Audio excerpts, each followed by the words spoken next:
ఉత్సాహగానము చేయొచ్చు, ఆయన సన్నిధికి రండి, యెహోవాయే దేవుడని తెలుసుకొనుడి.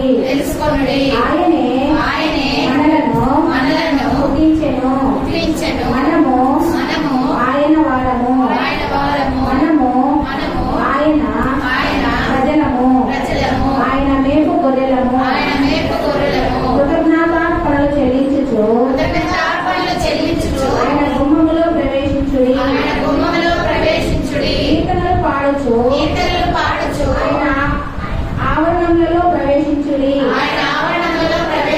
ఆయనను స్తుతించుడి, ఆయన నామమును కనపరచుడి. యెహోవా దయాళుడు, ఆయన కృప నిత్యముండును, ఆయన సత్యము తరతరములుండును. దేవునికి మహిమ కలుగును గాక. స్తుతి అర్పణ కీర్తన, దేవుని ఈ స్తుతి చెల్లించే కీర్తన, స్తుతి సమర్పించే కీర్తన. ఎందుకు దేవునికి దేశాలన్నీ ఉత్సాహం చేయాలా? ఎందుకు దేవుని సంతోషంతో సేవించాలా? ఎందుకు ఉత్సాహం చేయించు ఆయన సన్నిధికి రావాలి? ఎందుకు ఆయనే దేవుడిని తెలుసుకోవాలి? ఈ ప్రశ్నలన్నీ మనం వేసుకుంటే సమాధానం బాగా వెళ్ళాలా? హలో, ఈ ప్రశ్నలన్నీ 4 ప్రశ్నలు 5 ప్రశ్నలు ఉన్నాయి. ఎందుకంటే ఆయనే మనలను గుర్తించాడు కాబట్టి. ఎందుకు ఆయన స్తుతించాలా? ఎందుకు ఆయన సేవించాలా? ఆయన పుట్టించాడు కాబట్టి. చెప్పలేదా? ఎందుకు ఉత్సాహగానం చేయాలా? ఆయన పుట్టించాడు కాబట్టి. ఎందుకు ఆయన సన్నిధికి రావాలా? ఆయన పుట్టించాడు కాబట్టి. ఎందుకు ఆయనే మనకి దేవుడు? ఆయన పుట్టించాడు కాబట్టి.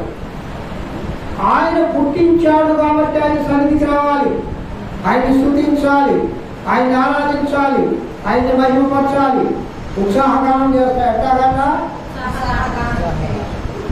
ఈ కావ్య ఉత్సాహం కూర్చుని ఎలాంటి మొక్కలు వేసుకోగలుగుతుందండి? మొహం చెప్పాలి దాన్ని. ఏదో అంత బాగుంటున్నట్టు ఇంకా నాకేమవుతుంది అన్నట్టుగా తేలాడేసి మొహం అటు కూర్చుంది. దేవుడు సన్నిధిలో అట్టుకోకూడదు, తప్పటి కొట్టు దేవుడు మైపడతాడు. సంతోషగానం చేయాలా, ఆనందగానం చేయాలా. ఎందుకంటే ఆయన మనల్ని పుట్టించాడు, మనం ఆయన మేపుకోలేము, మనం ఆయన ప్రజలము. కాబట్టి ఆయనను స్తుతించాలి, ఆయనను ఆరాధించాలి, ఆయనను కనపరచాలి. పిల్లలా, కావున మనందరము కొద్ది నిమిషాలు ఆత్మతో సత్యంతో దేవుని ఆరాధిస్తాం. మన మధ్యలో జ్యోత్సనమ్మ వచ్చి ఈ యొక్క ఆరాధన నడిపిస్తుంది. ఎవరు కూడా డిస్టర్బ్ కావద్దు పిల్లల, ఎవరు డిస్టర్బ్ కావద్దు. అందరూ ఆరాధనలు ఏకీభవిస్తే ఆశీర్వాదాలు పొందుతారు. అందరూ కూడా ఆరాధనలు ఏకీభవిస్తే ఆశీర్వాదాలు పొందుతారు. గుడికొచ్చినంత మాత్రాలు కాదు, గుడికొచ్చి దేవుడిని ఆరాధిస్తే ఆశీర్వాదాలు పొందుతురు. హల్లెలూయా. ఇంకో మాట చెప్పండి, ఇంకో మాట చెప్పండి. దేవుని వదనాలు. మనందరికీ దేవుని ఆలయానికి ఎందుకు వచ్చామండి? దేవుని స్తుతించడానికి కదా. కాబట్టి ఒక 5 నిమిషాలు మన సమయాన్ని దేవునికి ఇద్దాం. మనందరము మన హృదయాలు తెరిచి ఆ దేవాతి దేవుడు మనము సన్నిధిద్దాం. నిజంగా దేవునికి ఇష్టమైన బలి ఏంటో తెలుసా? స్తుతి బలి. మనం ఎంత స్తుతి చేస్తే ఆయనకు అంత ఇష్టం. మన దేవుని ఇష్టపెట్టే బిడ్డలుగా మనం ఉండాలి కదా. దేవుని ప్రేమను పొందుకున్న బిడ్డలుగా మనం ఉన్నాం కదా. అలా ఉండాలి అంటే మనం ఏం చేయాలి అంటే ఆయన మనము స్తుతించాలి. అందరూ మన హృదయాలు తెరచి, మన నోళ్లు తెరచి వేసేది మన హృదయంలోకి ఆహ్వానించడం. ఆల్రెడీ ఎక్కడ 2-3 కూడి ఉంటారో వారి మధ్య నేను ఉంటానని చెప్పిన నా గొప్ప దేవుడు ఇక్కడ మన మధ్య ఉన్నాడమ్మా. సింహాసనాసీనుడే, ఆ దౌడ సింహాసనం మీద ఆసీనుడే నిన్ను నన్ను చూస్తున్న నా యేసు ఇక్కడ ఉన్నాడు. కాబట్టి ప్రతి ఒక్కరు హృదయాన్ని తెరిచి ఆయన స్తుతించండి. ఏం కాదు, అందరూ లేచి నిలబడదాం. కాళ్ళు సరిగా లేని వాళ్ళైనా సరే లేచి నిలబడండి.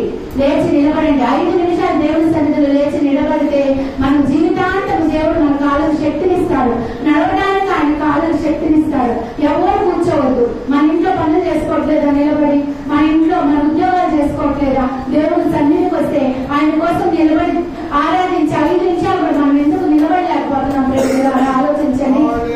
నువ్వు దేవుడి కోసం నిలబడితే దేవుడు నిన్ను జీవితాంతం నిలబెడతాడు. కాబట్టి ముసలి వాళ్ళైనా, ముతక వాళ్ళైనా, కాళ్ళు సరిగా లేని వాళ్ళైనా, ఎవరైనా సరే మీకు నిలబడగలిగిన శక్తి ఉంటే ఖచ్చితంగా లేచి నిలబడండి. మీకు సంపూర్ణ స్వస్థత దేవుడు ఇస్తాడమ్మా. ఎవరు అలక్ష్యముగా ఉండదు. అందరూ హృదయాలు తెరిచి, నోరు తెరిచి ఆ దేవాది దేవుని మనం స్తుతిద్దాం. యేసయ్యా మీకు వందనం రాజా, దేవా మీకు స్తోత్రమయ్యా, దేవాది దేవా మీకు వందనాలు తండ్రి. అయ్యా మీకు వందనం వందనం వందనం వందనం వందనం. దేవుని దగ్గర మీకు ఒక విషయం తెలుసా ప్రియమిత్రులారా? ఎవరి రక్షణ వారిది, ఎవరి భక్తి వారిది, ఎవరి భక్తి వారిది. దేవుని విషయంలో మనం చాలా స్వార్థంగా ఉండాలమ్మా. ప్రతి ఒక్క విషయంలో నిస్వార్థంగా ఉండమన్న దేవుడే దేవుని విషయంలో స్వార్థంగా ఉండమన్నాడంటే, నా దేవుడు నేను నా దేవుడిని ఎక్కువ స్తుతించాలి, నా దేవుడు నేను ఎక్కువ కీర్తించాలి, నా దేవుడు నేనే నా దేవుడు ముందుగా ప్రార్థించాలి అని స్వార్థపూరితమైన ప్రేమతో యేసయ్యను మనం స్తుతించాలి. కాబట్టి ఎవరి రక్షణ వారిదే, ఎవరి రక్షణ వారిదే. కాబట్టి ఎవరు అన్ని మనసులుగా ఉండకుండా దేవుడిని స్తుతిద్దాం. దేవుళ్ళందరూ నోళ్ళు తెచ్చి యేసయ్యను స్తుతిద్దాం. దేవా మీకు వందనం, రాజా మీకు వందనం, తండ్రి మీకు వందనం, కృపగల రాజా మీకు వందనం, పరిశుద్ధాత్మ దేవా మీకు వందనం. అయ్యా మాతో మాట్లాడు ఆయన, మీ పరిశుద్ధాత్మతో మమ్మల్ని దర్శించండి నాయన, మీ ప్రవచన వరాలతో మమ్మల్ని దర్శించండి రాజా. అయ్యా యేసయ్య వందనాలయ్యా, స్తోత్రమయ్య, కృపగల రాజా స్తోత్రమయ్య, దయగల రాజా స్తోత్రమయ్య, దేవాది దేవా మీకు వందనాలు తండ్రి. స్తోత్రం స్తోత్రం స్తోత్రం స్తోత్రం. Hallelujah hallelujah. Glory glory glory glory. స్తోత్రం స్తోత్రం స్తోత్రం స్తోత్రం. Glory glory glory. ఎవరు అన్య మనస్కులుగా ఉండరు. దేవుని స్తుతిద్దాం, మనం స్తుతిద్దాం. హల్లెలూయా. పరిశుద్ధుడవై మహిమ ప్రభావములతో నీవే పాత్రుడవు, బలవంతుడవై దీనుల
అయ్యా ఇప్పటి వరకు తండ్రి మా ఆరాధన మీరు లేకుండా వందనాలయ్యా ఎవరు అన్ని మనసులో ఉండగా కన్నీటితో చేసే పాదాలు కలుగుతాం సుమి అర్పణ ఇప్పటివరకు అర్పించాం ఏసైన కన్నీటితో మన పాదాలు కలుగుతాం మరి పాపాలు వచ్చకుండా ఈ వారంలో మనం చేసిన పాపాలు ఈ వారంలో ఆయన మనసును కష్టపెట్టిన విషయాలు ప్రతి ఒక్కరు మనం దేవుని సన్నిధిలో ప్రాయశ్చిత్తపడదాం. ప్రతి ఒక్కరు మారు మనసు పొందుదాం. ప్రతి ఒక్కరు మన పాపాలు ఒప్పుకున్నాం. ఎందుకంటే మనం గ్రామ వల్ల ఇంట్లో బిడ్డలారా ప్రభు వల్లలోకి ఏ విధంగా నువ్వు నేను చేయవేస్తాను బిడ్డలారా మన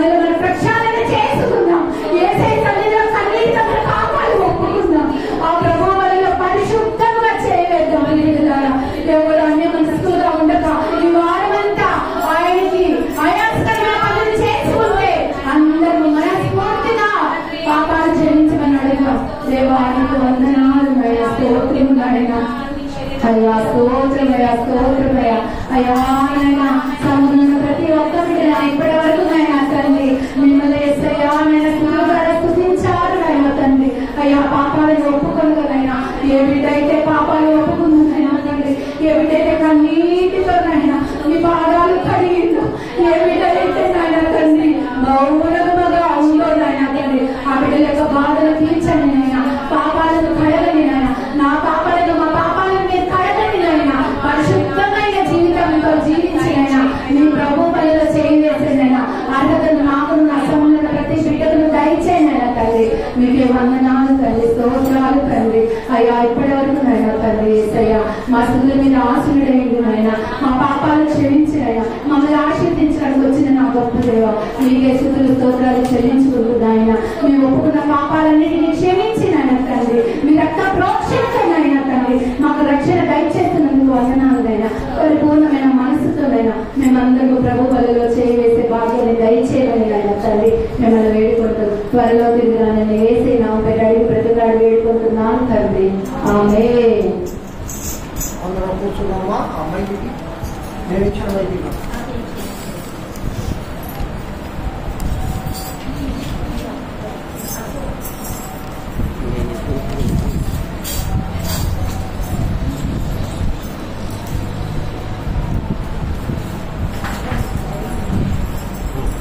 హల్లెలూయా, హల్లెలూయా, హల్లెలూయా. పిల్లగా దేవుని నామమునకు మహిమ కలుగునుగాక. అందరూ ఒకసారి రెండు చేతులు పైకెత్తి స్తోత్రాలు చెల్లించండి. అందరూ కొందరు చెల్లించలా, కొందరు స్వరవంతలా, అందరూ ఒకసారి ఇంకొకసారి గొప్ప ప్రభు స్థుతిద్దామా? మంచిది, చాలా బాగా స్థుతించారు. దేవుడు దీవించుగా. ప్రియా దేవుడు విన్నారా? ఇది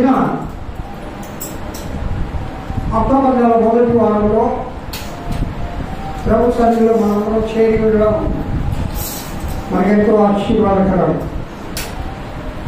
ప్రాచీన కాలంలో సింహపురి ఎక్స్ప్రెస్ ఎక్కడ జరిగింది? ఆ సింహపురి ఎక్స్ప్రెస్ లో ఏసీ కంపార్ట్మెంట్ లో ఒక్కొక్క ఒక్కొక్క ఫ్యామిలీగా అన్నట్టుగా అందరూ కూర్చొని ఉన్నారు.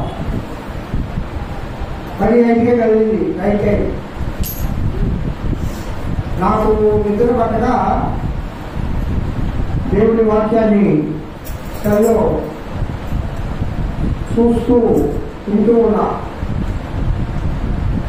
ఆ పక్కనే ఒక ముస్లిం ఉన్నాడు ఎదురుగా. ఆయన మీద గురించి నన్ను గమనిస్తూనే ఉన్నాడు. ఆయన బాగా గంగా పెంచున్నాడు. ముస్లిం కదా, మంచిది కదా ఆయన అనుకున్నా. నేను వాక్యం చేశాను. సార్ ఏ పాస్టర్ గారు చెప్పిన వాక్యం అది అని అడిగాడు. ముస్లిం అయ్యా వెరీ గుడ్, ఇక పాస్టర్ వెంకటేశ్వర శాస్త్రి గారు అదే చెప్తారు సార్ వాక్యం అన్నాడు. ఆ విధంగా కొన్ని మాటలు పలుకుంటూ మాట్లాడుతున్నప్పుడు నేను ముస్లిం లేక ఆయన క్రైస్తవులయ్యాను, నిజమైన దేవుడిని నమ్ముకున్నాను సార్. హైదరాబాద్లో దాదాపు ఒక 50 కోట్ల రూపాయల బిజినెస్ ఉన్నది. 50,000 కోట్లు అంటే హైదరాబాదు, విజయవాడ, నెల్లూరు, చెన్నై 6 ప్రాంతాల్లో ఉందట. ఆయన చాలా సాదాగా కనిపిస్తూ ఉన్నారు, చాలా సాదాగా. తర్వాత చెప్పాడు ఆయన, దీన్ని 1000 కోట్లు కాకుండా ఏసై పెరిగితే నాకు 1 కోట్లు వచ్చినాయి. నేను ఎన్నో 1000 కోట్లు కంటే చాలా అమూల్యమైన వాడు సార్ ఏసై అని చెప్పాడు. తప్పటి కోట్లు ఇంకో మాట చెప్తూ, సార్ వాక్యం విధిగా ప్రకటించబడుతుంది, కానీ వినేవారు లేదు సార్. ఇప్పుడు క్రైస్తవంలో నిర్లక్ష్యం అయిపోయింది. దేవుని వాక్యాన్ని వినేవారు కొరవైపోయారు. వాక్యం మాత్రం బహు విరివిగా చెప్పబడుతుంది. అనేకమైన దేవుడు ఎక్కడ యూట్యూబ్ ఓపెన్ చేసినా అక్కడ దేవుడు వాక్యం వస్తుంది. ఆ తర్వాత అన్నాడు, అసలు నేను వచ్చినప్పటి నుంచి మేము ఎందుకు గమనిస్తున్నాను తెలుసా, నేను మీ యూట్యూబ్ ఛానల్ చూస్తాను కదా, మీరు అన్ని ఆహారం పెడతారు. నిజంగా ఈ రోజు మేము నడుచుకోవడం నా వాక్యం అన్నాడు. అన్ని వేల కోట్ల ఏంటి నన్ను నడుచుకోవడం నా వాక్యం అన్నది దేవుడు స్వప్నమయ్యా నేను అనుకోండి కాబట్టి న్యూసా మీరు శ్రీనికేలో అనుకో మీ పిల్లడా మీ కుమారుడా మీ కోడని అడిగాడు. మనం అవునయ్యా, కానీ మా ఉదయం మా కుమారుడు మా కుమారుడు దగ్గరికి చేసుకున్నాం. సండే కదా నేను, అందువల్ల సహజంగా నాకు ఏసీ పడదు. కానీ జనరల్గా మామూలుగా స్లీపర్లో ఇక్కడ దొరకలేదు, అందువల్ల ఏసీలో బుక్ చేశారు. అయితే ఏసీలో ఏం కాదు, చాలా బాగా ఆరోగ్యంగా ఉన్నా, చాలా బాగా నిద్ర కూడా పోయినా. దేవుడి కృపక్షేమానికి ఇక్కడికి వచ్చారు. మంచి దేవుని యొక్క ఆసక్తి కలిగిన ఒక పెద్ద కుటుంబాన్ని దేవుడు పంచుకుంటారు. దేవుడికి వెంకటాలు ఆయన విజిటింగ్ కార్డు నాకు ఇస్తూ మాట్లాడాడు సార్, దేవుని సేవలో మీకు ఏమైనా సహాయం కావాలన్నా, దేవుని ఆలయాలు ఏమైనా కట్టించాలన్నా నాకు ఒక కాల్ చేయండి, నేను తప్పనిసరిగా నేను సహాయం చేస్తాను సార్. నిజంగా మీరు మాట్లాడుతుంటే ఆ యూట్యూబ్లో నేనే కాల్ చేస్తాను అనుకున్నాను, కానీ తిరిగి లేదు. ఈరోజు దేవుడే మిమ్మల్ని నా దగ్గరికి పంపించాలని చూసారా. మనం నేను ఏమనుకున్నానంటే ఆ రోజు ప్రారంభించేటప్పుడు ఈ ఉనితాలు నా సమస్యల కోసం వల్లే ప్రారంభించాను, నా సమస్యల కోసం అని. కానీ ఇప్పుడు నా సమస్యలు దొరకడం లేదు, కానీ ఇద్దరు మాత్రం బాగా వస్తున్నాను. దేవుడు నాకు భయపడదు కాక నేను అందరూ చూడడం లేదు అనుకోలేదు, కానీ కొంతమంది చూస్తారు, కొంతమంది మా పాత్రే కదా, మా ఆయనే కదా అన్నట్టు భార్య భర్తలు ఎట్లా లెక్కలేదో దైవజనులు కూడా లెక్కలేని సంగతులు ఇతరులు లెక్క చేస్తారు. దేవుడికి మహిమలు కాక ఈయనేమో పరిశుద్ధాత్మ దేవుడు ఆలోచించే ఒక గొప్ప విషయం ఏంటంటే తలుపు వేయబడుతుంది,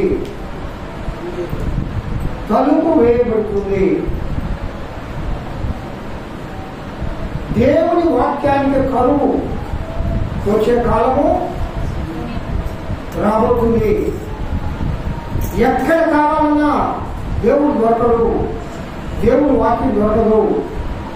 దేవుడు నీకు ప్రత్యక్షంగా కనబడుతున్నాడు. రాయలమా దేవుడు ఏంటి ఏడ కనబడినయ్యా అడగాల. దేవుడు వాక్యములో దేవుడు కనబడతాడు. తల్లి కనబడుతాడు. ఆయన వాక్యం లేదు, ఆ వాక్యమే అంటే ఇప్పుడు వాక్యం అంటే అయితే నువ్వు వాక్యం వింటున్నావంటే ఎవరు గురించి ఎవరు మాట్లాడుతున్నావు, వాక్యం చదువుతున్నావంటే ఎవరిని చూస్తున్నావు, ఎవరినితో మాట్లాడుతున్నాడు.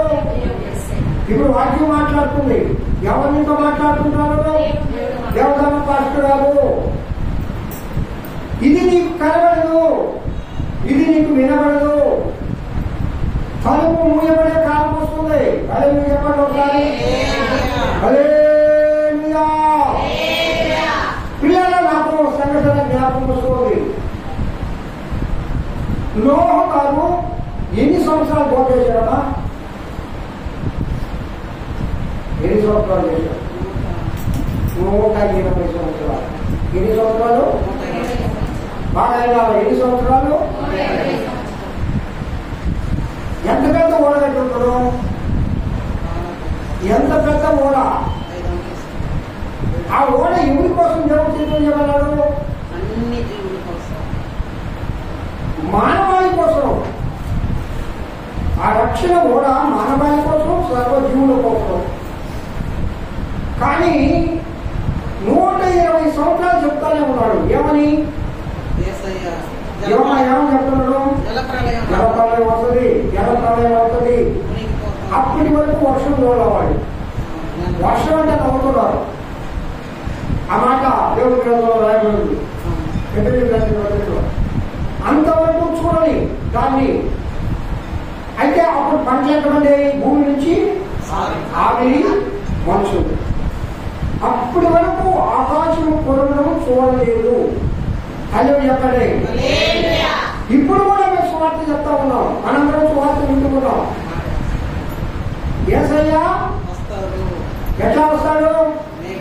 మేఘాలు వెళ్ళి వస్తాడు. మనం ఏమైపోతాము? ఏమైపోతాం? ఏ శరీరంగా మాట్లాడతాం? చెప్పాలా?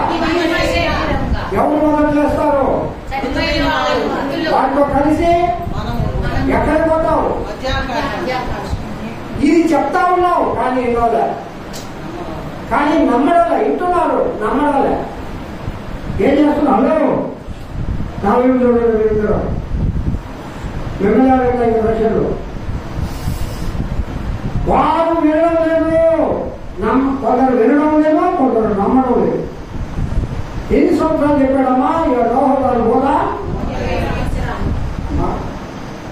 అంత గొప్ప ఓడను కట్టడానికి నోహుకు ఎవరు సహకరించారు? కుటుంబం సహకరించింది. గ్రామస్తులు కానీ, ప్రభుత్వాలు కానీ, పెద్దలు కానీ, ధనదారులు కానీ. అంటే మీరు అనుకోవడం అప్పటికి యెహోవా దేవుడు ప్రజలు లేరనుకుంటున్నారా? చాలా మంది ఉన్నారు. చాలా మంది ఉన్నారు. ఈ తరం వారిలో నీవు నాకు నీతిమంతుడుగా కనబడితివి గనుక అంటాడు. అంటే చాలా మంది ఉన్నారు ఆ తరంలో. కానీ నీతిమంతుడుగా నోహు కనిపించాడు. పిల్లల దేవుడి వాక్యం వింటూ ఉన్నారు, నమ్మడం లేదు. అంటే అది ఎప్పుడు చూడలేదు కదా. ఇప్పుడు మనం చెప్పేది కూడా మహిమ చెందిగా మార్చబడ్డం, మధ్యాకాశానికి పోవడం, 7 సంవత్సరాలు ఆయనతో ఉండడం, మళ్ళా దిగి రావడం, 1000 సంవత్సరాల పరిపాలన, అమాన, నూతన భూమి, నూతన ఆకాశం, నూతన రాజ్యం, అది దేవుడి రాజ్యం. ఇదంతా కట్టుదలలా చెప్తూ ఉన్నాం, వింటూ ఉన్నారు. కానీ నిరీక్షణ ఉందా మనకు? నిరీక్షణ ఉంటే ఎందుకు నమ్మడం లేదు? నిరీక్షణ ఉంటే ఎందుకు? ఆయన 120 సంవత్సరాలు ఎందుకు చెప్పంటారా? ఆ దినాల్లో అమ్మా నరుని ఆయుష్ సరాసరిగా 120 సంవత్సరాలు. నరుని ఆయుష్ ఎన్ని సంవత్సరాలు? సరాసరి నేను చెప్పేది. ఇప్పుడు సరాసరి నరుని ఆయుష్ ఎంత చెప్పండి? మన ఎన్ని అవుతుంది? 75 సంవత్సరాలు. ఇప్పుడు పెరిగింది 75 ఇయర్స్ దొరుకుతాడు. సరాసరిగా నేను చెప్పేది. మొదలు 30 సంవత్సరం, మొదలు సంవత్సరం. అదే ఇతర దేశాలైతే 20 సంవత్సరాలు. అంటే వాళ్ళు బ్రతికినంత కాలం దేవుడు వాక్యం చెప్తానే ఉన్నాడు. అయ్యో చెప్పండి ఒకసారి. మనం కూడా పుట్టినప్పటి నుంచి ఇప్పుడు దాకా క్రైస్తవులే. పుట్టినప్పటి నుంచి ఇప్పుడు దాకా ముసుకొచ్చుకొని గుర్తొచ్చి ప్రార్థన చేస్తా ఉన్నాం. అయితే మూయబడును ఏంటమ్మా? ఆ నోహు కట్టిన ఆ 3 అంతస్తుల ఆ పడవ తలుపు మూసివేశాడు దేవుడు. తీయడానికి నోహు అధికారులుగా చెప్పడమా? నోహు కుమారుడికి అధికారం ఉందా? నోహు కోడళ్ళకి అధికారం ఉందా? నోహు భార్యకి అధికారం ఉందా? చాలా ప్రళయం రావడం మొదలైంది. ఓ పరిగెత్తా ఉన్నారు. పరిగెత్త నీళ్లు పెరిగిపోతా ఉన్నాయి. అయ్యో నిజమే నోహా, అమ్మా నోహు భార్య గారు మీరు చెప్పింది నమ్మరా? అయ్యా నోహు కుమారుడా, నువ్వు నేను ఫ్రెండ్స్ కదా, నువ్వు చెప్పావు నమ్మరా? ఇవో నీళ్ళు వచ్చేస్తా ఉన్నాయి, కరువుంది అని కొడతా ఉంటే తీసే అధికారం ఎవరికి? దేవునికి మాత్రమే ఉన్నది. ఎవరికి తీసే అధికారం లేదు. అలాగే చెప్పండి. నువ్వు ఏమంటే కాలం వస్తుంది. ఆ రక్షణాన్ని కూడా 120 సంవత్సరాలు నీకోసమో అక్కడ కట్టబడింది. అది అన్ని సంవత్సరాలు కట్టవలసిన వాళ్ళు కాదు. కానీ ఏ ఒక్కరు నశించిపోవడం దేవుడికి ఇష్టం లేదు. మారు మనసు మంది దేవుడిని ఎరిగి పరిశుద్ధతలోకి రండయ్యా, పాపం చేయకండయ్యా అని చెప్పి 120 సంవత్సరాలు బోధించాడు. నీతి మంతులైన హోగాలు, ఆయన భార్య, ఆయన బిడ్డలు, ఆయన కోడలు, వాళ్ళు కూడా నీతి మంతులే. ఏమా ఆ దినాలలో కొన్ని వందల కోట్ల రూపాయలు ఖర్చు అయి ఉంటాయి ఆ ఓడ కట్టడానికి, కట్టడానికి. ఆ లక్క కానీ ఆ స్థితి సాగటము మాను, అదేదమ్మా ఆ స్థితి సాగటము మాను, ఆ కట్టడము అది 3 అంతస్తుల భవనం లాగా పెట్టాడు. అసలు ఎంతకంటే ఉంటున్నారు మన చెంచు లక్ష్మణులు ఎంత ఉంటే ఎందుకు చెప్తున్నానంటే సమస్త భూజంతువులలో కదా, అంటే సకల ప్రాణి అక్కడ ఉండాలా. నేలల ప్రాణం పురుగు మొదలుకొని మదపు తేలుగు వరకు 2 వేసుకోండి. ఎన్ని కావాలా, ఎంత స్థలం కావాలా, ఎన్ని టన్నుల ఆహారం కావాలా, ఎన్ని రోజులు 40 డేస్.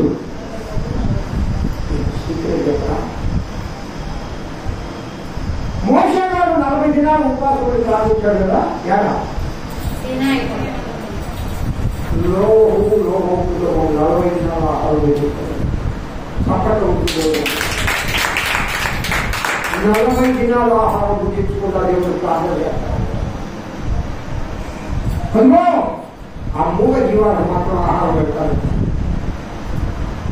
ఆ 40 దినాల్లో కడుపుతో ఉన్న ఎన్ని పశువులు ఈనాయో, ఎన్ని అనారోగ్యం పాలైనాయో, ఎన్ని ఏ పరిస్థితులు ఉన్నాయో అన్నింటినీ చూసుకుంటా ఉన్నారు.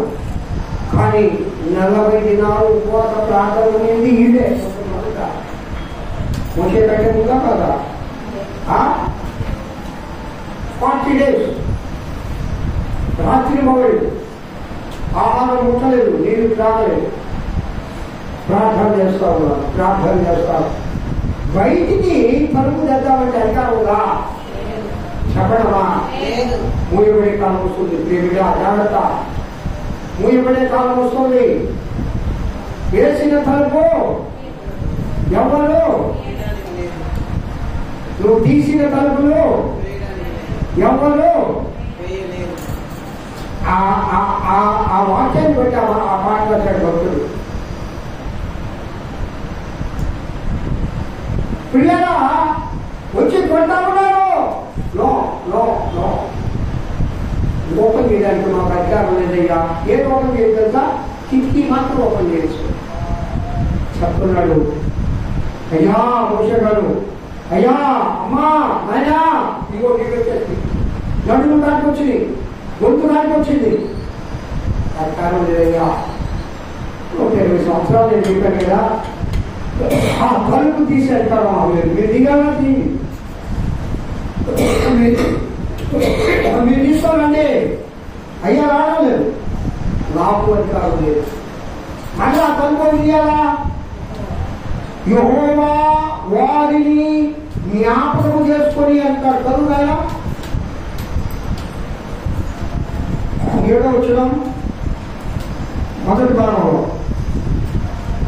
ఆదికాండం 7వ వచనం 7వ అధ్యాయం మొదటి భాగం. ఆదికాండము 7వ అధ్యాయము. ఈ తరము వారిలో నీవే నా ఎదుట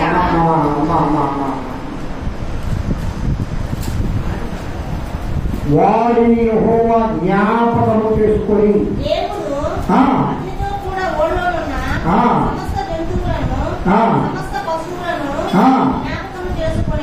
జ్ఞాపకము చేసుకొనెను. హల్లెలూయా చెప్పండి ఒకసారి. మన దేవుడు మర్చిపోయే దేవుడు కాదు. మన దేవుడు మాట ఇచ్చి తప్పే దేవుడు కాదు. 40 దినాలు అయిపోయినాయి. వారిని సమస్త జంతువులను, నోహును కుటుంబాన్ని దేవుడు జ్ఞాపకం చేసుకుంటాను తీశాడు. అనాథ పర్వతం పైన ఇప్పటికీ ఆ ఓడ అక్కడే ఉన్నది. కళ్ళు చెప్పండి ఒకసారి. ఆ ఓడ నమూనాని ఆ ఓడను చాలా మంది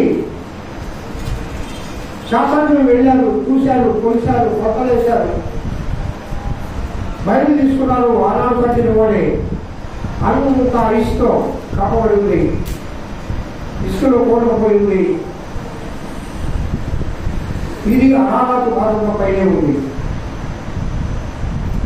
అలాంటి ఓడలు అసలు మొట్టమొదట నీళ్ల పైన ఓడతో ప్రయాణం చేయొచ్చు అని నేర్పించింది ప్రభువే.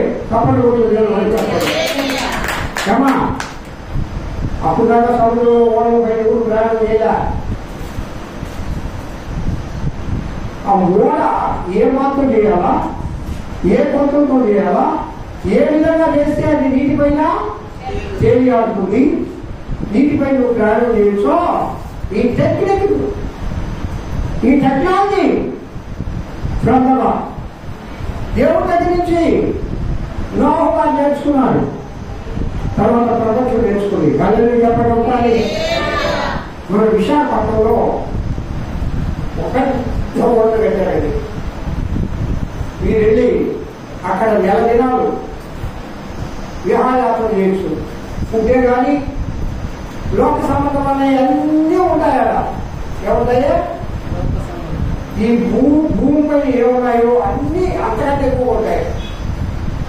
స్విమ్మింగ్ పూల్ ఉంటాయి, హోటల్స్ ఉంటాయి, సింహాలు ఉంటాయి. ఏదైనా కావాల్సింది మానవుడు కావాల్సింది ఏది? సరైన ఏదా అయ్యా కదా లగ్జరీ. అది విహారయాత్ర కలవచ్చు. 3 నెలలు ముందుగా బుక్ చేసుకోవాలి. ముందుగా బుక్ చేసుకొని 3 నెలలు ప్రయాణం చేస్తారు సముద్రం. ఆయా ప్రాంతాలు చెప్పదు, ఆయా దేశాలు చెప్పదు. 3 నెలలు దానికి ఒక ప్యాకేజ్ ఉంటుంది. లోపల ఏసీ గదుల వల్ల లోపల పట్టుబడులో లోపల ఉండే ఫెసిలిటీస్ అన్నీ కాదు. అసలు ఈ గోడ నిర్మాణం నేర్పించిందే నా ప్రభు. అక్కడ దేవుడు తలుపులు ముడిపడ్డాయి. ఇంక ఎవరికి తెలిసే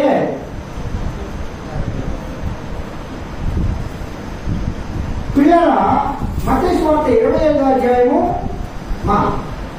మత్తయి సువార్త 25వ అధ్యాయము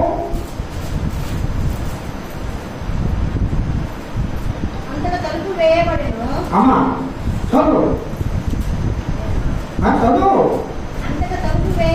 వచ్చిండు చెప్పు. దానిపై 10వ వచనం ఉండదు. సిద్ధపడి ఉన్నవారు అతనితో కూడా లోపలికి పోయి తలుపు వేయబడెను. తరువాత తక్కిన కన్యకలు వచ్చి అయ్యా మాకు తలుపు తీయమని అడగగా అతడు మిమ్మల్ని ఎరుగని మీతో నిశ్చయముగా చెబుతున్నాను, మనుష్య కుమారుడు రాకడ దినమైనను గడి అయినను మీకు తెలియదు కనుక మెలకువగా ఉండుడి. ఇక నేనేది అంతటా తలుపు వేయబడెను. అమ్మాయి ఎంతమంది కన్యకలు? ఎంతమంది అమ్మా? కన్యక అంటే ఏంటి అర్థం తెలుసా మీకు? సంఘము. కన్యక అంటే ఏంటి చెప్పడమ్మా? నువ్వు నేను మనందరము 10 మంది కన్యకలే. 10 మందికి సిద్ధపాటు ఉంది. 10 మంది దగ్గర డ్యూటీలు ఉన్నాయి. 10 మంది దగ్గర సిద్ధులు ఉన్నాయి. 10 మంది దగ్గర సిద్ధులలో నూనె ఉంది. 10 మంది పెళ్లి కుమారుల కోసం ఎదురు చూస్తున్నారు. ఇంతవరకు అన్ని లక్షణాలు ఒకేలా ఉన్నాయి. అల్లు చెప్పడం కాదు, బాగా గమనం చేసే పిల్లరా. ఇప్పుడు లోకంలో సంఘము అందరము దేవుని ఆరాధిస్తున్నామంటే మనమందరం బాప్తిస్వం పొందాం, పరిశుద్ధాత్మ బాప్తిస్వం పొందాం. అంటే శుద్ధులలో నూనె కలిగి ఉండడం, దేవుని కోసం ఎదురు చూస్తూ ఉన్నాం. ఎప్పుడు నా పెళ్లి కుమారుడు వస్తాడా, నన్ను తీసుకుని వెళ్తాడా, నేను వెళ్ళాలి అని ఎదురు చూస్తా ఉన్నాం. అది క్రిస్టియన్ యొక్క నిరీక్షణ, అది దేవుని బిడ్డల యొక్క నిరీక్షణ. నా మరణమా లేక నీ రాకడా, ఈ రెండు కోసం చూడాలి దేవుని బిడ్డలు. లోక సంబంధంగా జీవించే వారు దేవుని బిడ్డలు కాదు. ఈ లోక ఆశలు కలిగిన వారు దేవుని బిడ్డలు కాదు. ఈ 10 మంది లోక ఆశలు లేవేళలో లోకాన్ని త్యజించారు, లోకాన్ని వదిలేశారు, పెళ్లి కుమారుడు కోసం ఎదురు చూస్తా ఉన్నారు, సిద్ధులలో నూనె సిద్ధపాటు చేసుకున్నారు. పెళ్లి కుమారుడు రాక ఆలస్యమైంది అనగా వీళ్ళలో ఒక 5 యొక్క ఆ యొక్క సిద్ధులలో నూనె అయిపోయింది. వాళ్ళ దగ్గర కూడా అడుగుపడిగారు, నో ఇది మీకు కాదు. ఇందాక యోచనమ్మ ఆరాధన నడిపిస్తూ రక్షణ వ్యక్తిగతము అని చెప్పింది. చెప్పిందా లేదా? కానీ వ్యక్తిగతం అర్థమైంది. నీ ఎవరికి సంబంధం లే, రేపు నువ్వు చేసుకోబోయానికి సంబంధం లే, ఎవరికి సంబంధం లే, నీది. అమ్మకు నువ్వు నీ బట్టి ఏమన్నారు వాళ్ళు? అమ్మమ్మ నీకు మాకు సరిపో. మీకు సంగతి తెలుసా? వీళ్ళు అక్కడ కొనడానికి పోయారు, ఇక్కడ తలుపులు వేసేశారు. చప్పట్ల కొడుతూ దేవుడు మనం అసలు ఏ పరిస్థితుల్లో ఉన్నామో. ఏసయ్య మనందరూ దేవుడు, మనందరూ కనిపేది. తలుపు వేయబడలో నువ్వెవరో నాకు తెలియదు. ఎవరు సమాధానం అవుతుంది అక్కడ? అమ్మా జీవమా ఏ సమాధానం అవుతుంది? నీవెవరో?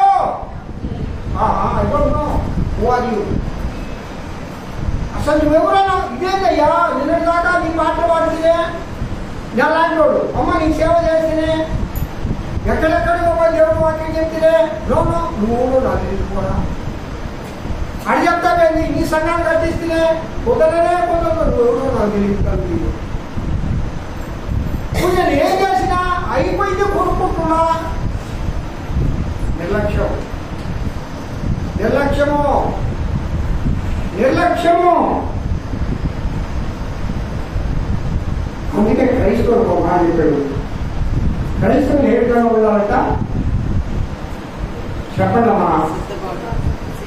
మెలకువ కలిగి ఉండాలా. ఏ విధంగా ఉండాలా? మెలకువ కలిగి ఉండాలా. నిద్రపోతులు రాకూడదు. సినిమా ఏం కావాలా చెప్పమా? నిద్రాసక్తులు సాధారణాసక్తులు అంట. బైబిల్ ఉంది ఆ మాట. శాంతమ్మా ఆ మాట ఊరు చెప్తారంటే చూడమని చెప్తారు. నిద్రాసక్తులు సాధారణాసక్తులు. నిద్రపోతులు స్వామిపోతులు అయిపోతారు. సరే ఎప్పుడు నిద్రపోయి ఏమైపోతాడు? ఆదివారం కదా 11 దాకా నిద్రపోతారు. స్వామి ప్రభు సన్నిధి రాకుండా నిద్రపోతాడా? ఇది కావాలి అన్నది ముఖ్యంగా నిద్రాసక్తులు. అప్పుడు పోయి నువ్వు కొనుక్కోడానికి అక్కడ తలుపులు ఎన్నించారు. అయ్యా అయ్యా అయ్యా అయ్యా మీరెవరో నాకు తలుపు వేయబడును, ముగింపు జరగబోతుంది. ప్రియులారా, యేసుక్రీస్తు ప్రభు త్వరగా ఈ లోకానికి రాబోతున్నాడు. ఆయన ఏ సమయంలో వస్తాడో ఎప్పుడు వస్తాడో మీకు తెలియదు. పెళ్లి కుమారుడి యొక్క స్వరము, ఆ బూర ఎప్పుడు మోగించబడుతుందో వినడము. నిర్లక్ష్యం వద్దు, నిద్రాశక్తి వద్దు. ఇంకొకటి ఎల్లప్పుడట మెలుకుగా ఉండి ప్రార్థన చేయాలమ్మా. సంపద పడుతుంది అంటే ఎల్లప్పుడూ మెలుకుగా ఉండి ఏం చేయాలా చెప్పు? బాగా చెప్పు. ఇంకొకసారి ప్రార్థన చేయవలెను. అందరూ ఒకసారి చెప్పండి. గట్టిగా ఈ స్వరం ఎలా నాకు ఏం చేయాలరా? చెల్లి ఏం చేయాలా? వినపలేదురా? చెప్పరా? ప్రార్థన చేయాలి. ఎట్లా నిలబడతారా?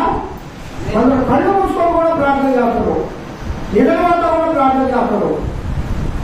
సరే, అలాంటి ప్రార్థన ఇప్పుడు చూశారు.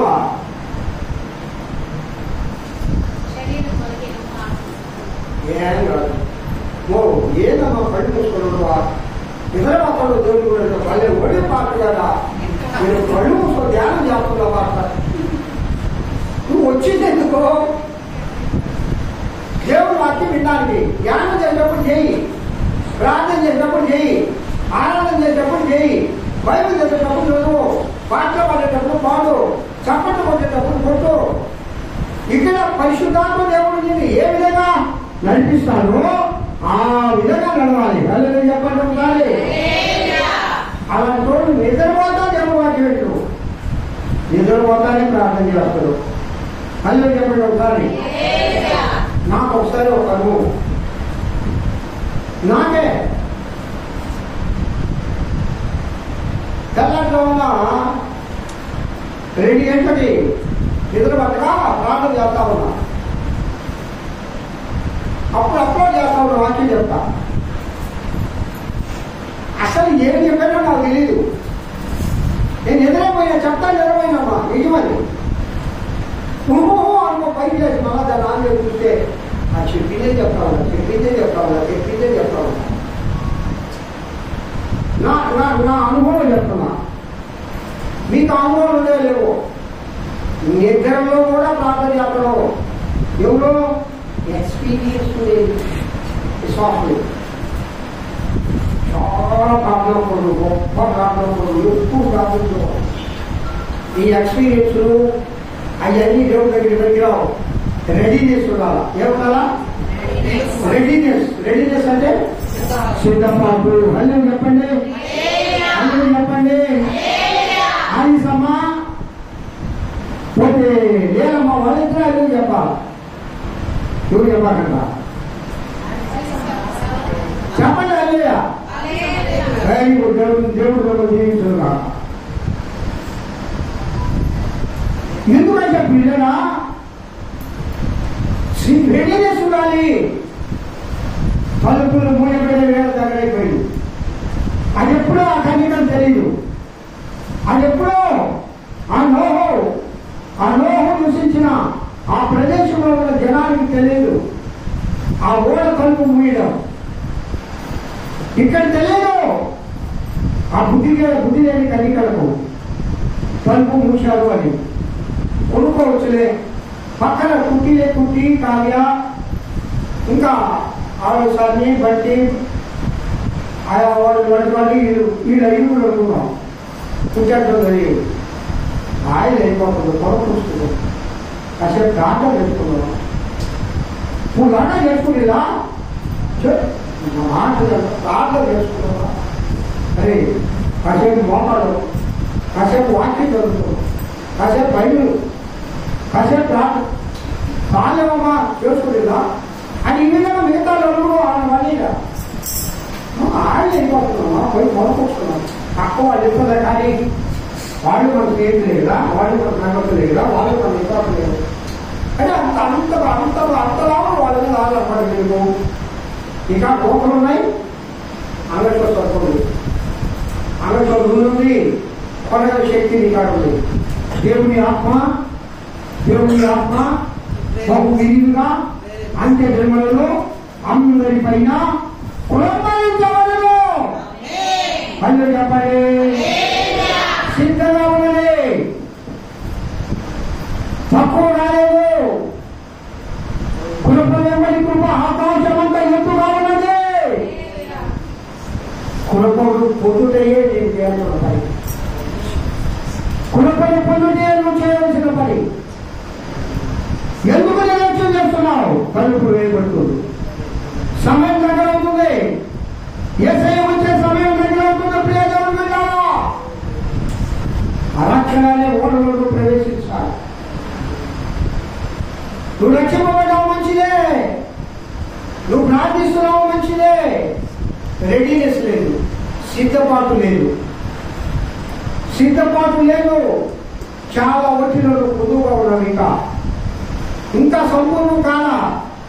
చేయవలసినంత ప్రార్థన దేవుడి కోసం చేయడంలే, చదవలసినంత బైబిల్ గ్రంథాలు చదవడంలే, దేవుని వాక్యాన్ని చెప్పవలసిన వారికి చెప్పడం లేదు. ఇంకా పరిపూర్ణంగా నీకుందా మానవసు పొందలా. ఇంకా లోకంలో వదిలిపెట్టవలసినవి చాలా ఉన్నాయి. అవి నిన్ను అనుకునే ఉన్నాయి. ఈ మధ్యకాలంలో టీవీలు ఎక్కువ పెడి అందరికి ఏమిటో పెడియా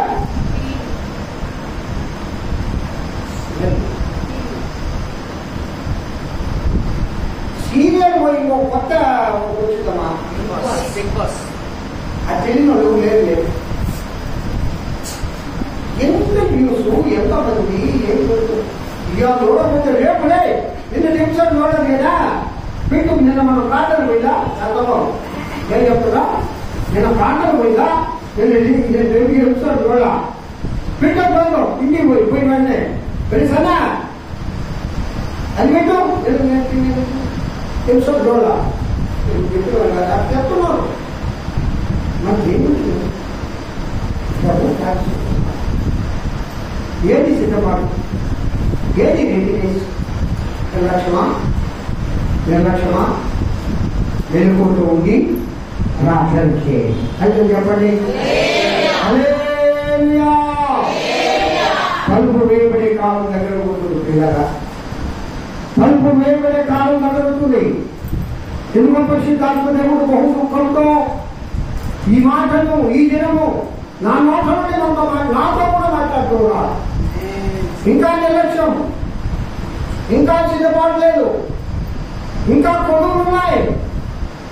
ఇంకా దేవుడికి చెల్లించవలసిన ఘనత ఆయనకు అధికంగా చెల్లించడం లేదు.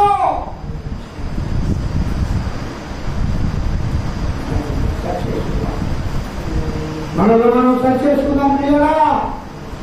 మనలో మనం ప్రభు సన్నిధిలోకి మనలో మనం సరి చేసుకుందాం, శుద్ధి చేసుకుందాం, సిద్ధపాటు కలిగి ఉందాం. మన యొక్క సిద్ధుల నిండా నీళ్ళు ఉండాలి. కళ్ళు ఎప్పటి ఉండాలి? నిత్యము ఊరుతుందో ఎటమా ఎలా ఉండాలి? ఓకే, ఆ వచ్చింది చెప్పు. నిత్యము ఊరుకుతుందో అంటే ఊరుకుతుండం అంటే ఫిలప్ అయిన తర్వాత కదా బయటకు వచ్చేది. వదిలి పాడే అనుభవం. అదే చెప్పండి. హల్లెలూయా. చాలా మంది శీలమడం లోతు అనుకోండి. కొందరికి మోకాడి లోతు, కొందరికి నడువు లోతు, కొందరికి పీక లోతు. ఈ అనుభవం చాలా మందికి లేదు. హల్లెలూయా, హల్లెలూయా. దేవుని నామమున మహిమ కలుగునుగాక. కొన్ని పాడే అనుభవంలోకి రావాలి. కొన్ని పాడుతున్నది. కొన్ని పాడే అనుభవం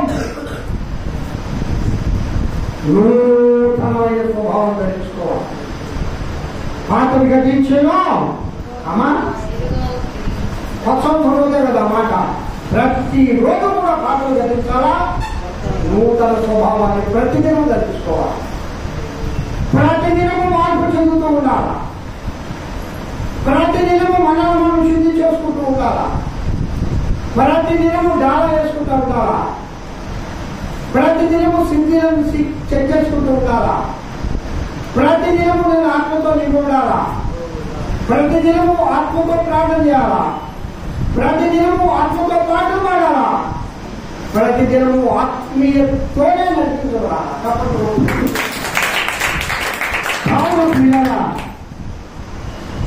తలుపులు ఊడిపడి కాలం దగ్గర పడింది. వేసిన తలుపులు ఎవరు తీయదారులు. హల్లెలూయా. సమయం ఉండగానే దీపం ఉండగానే ఏం చేయాలా? పూర్వకాలంలో నా చిన్నతనంలో కరెంట్ లేదు. అనుపమ మీ అయ్యేవాడు పుట్టిందేవాడు కదా, వేసుకోకూడదు ఉండుంటుంది. అమ్మ మీరు గొప్పలు కదా, కరెంట్ ఊరికి లేదు. కరెంటు ఏమా నువ్వు చెప్పలేమా పడిందా వేసుకోకూడదు. ఏమన్నా ఊళ్ళో ఊరికి లేదు, అసలు కరెంటే లేదు. అప్పుడు అప్పుడే తెలిసినా అయిపోతుంది కదా, తినగల కుటుంబమా. దీపం ఉండగానే ఏం చేయాలంట? దీపం ఉండగానే ఇల్లు చక్కబెట్టుకోవాలా. ఒక ఆయన దగ్గరికి పోతాడు, ఈ ఇంటిని కొన్ని వాళ్ళు చెప్పుకున్నాం, ఈ ఇంటిని చక్కబెట్టుకోవాలి. వెంటనే ఏం చేశాడు? దేవుడు తిరిగి నదికి ప్రార్థన చేసి గౌరవం పెట్టి 17 సంవత్సరాలు ఆశను పొడిగించుకున్నాడు. దేవుడు నామానికి మహిళలు రాక ఆయన ఎవరికి చేయాలా? మనలో మనం శుద్ధి చేసుకున్నాం. ప్రియాలా సిద్ధపాటు కలిగి ఉన్నాం, వెలుగు కలిగి ఉన్నాం, రెడీనెస్. ఎవరైనా దానిలాగా రెడీనెస్ దేవుడి కోసమే మనం జీవితం కాక అలాంటి కృపను మీరు చేస్తే మనందరికీ దయచేయదు కాక. మంచిది. ప్రార్థన చేసుకున్నాం. శాతమ ప్రార్థన చేయమా? వాటి నిమిత్తము మీరు ప్రార్థిస్తుండగా అందరూ పడిపోయి